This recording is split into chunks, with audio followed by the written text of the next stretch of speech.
Hi, I'm Blaise Ubaldini, and 1 year ago I wrote a piece of music called Rusty Song for Ensemble Intercontemporain and Patricia Kopatchinskaja.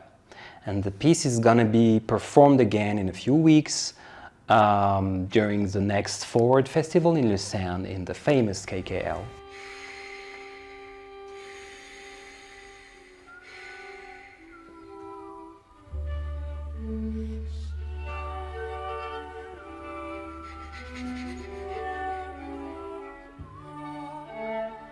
So this piece is very short but very intense and important to me. It was the first time that I considered the music piece as a sort of platform with many entry points, allowing people from different backgrounds to connect and feel emotions in their own way.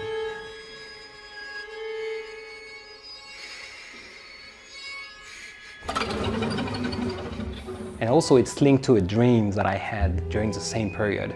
And in that dream, I'm climbing up at a cliff, a very steep cliff, and I'm making all these efforts trying to get to the top, and then I start thinking, maybe I can just drop everything and let myself fall down. And I was hoping before I reach the ground, I can learn how to fly and just be free and fly away or even fly over the top. I interpreted this sort of fall as what I now call a cultural death, and I now think that it's only through this sort of cultural death that I can experience or discover artistic freedom. From that point, I started to see music as a sort of free land, open, a land that doesn't belong to anybody, meaning that there is not my music or your music or anybody else's music. It's like the air that we breathe or the colors that we see, there is music. And then I started using a lot of citations and quotes in my own music to sort of invoke momentum from the past or from the world around. So in Rusty Song, there are two pre-existing materials. The first one is a letter written by a French soldier during the First World War. And the second one is a lullaby that my mother would sing to me when I was a little child, written by a French composer, Déodat de Séverac, also during the First World War.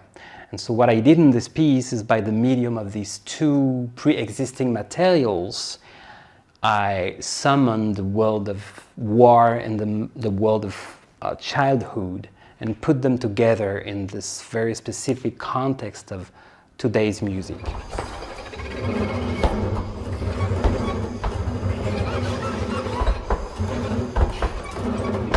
Obviously, writing for such an artist who is able at making all these crazy sounds and that has a whole universe and sound world is something very exciting, and I felt a very strong connection between our two worlds. I mean, my world very open and wanting to be more and more open, and her world which is also very open. And that was a sort of meeting of both of us in this context as well, so it was incredible.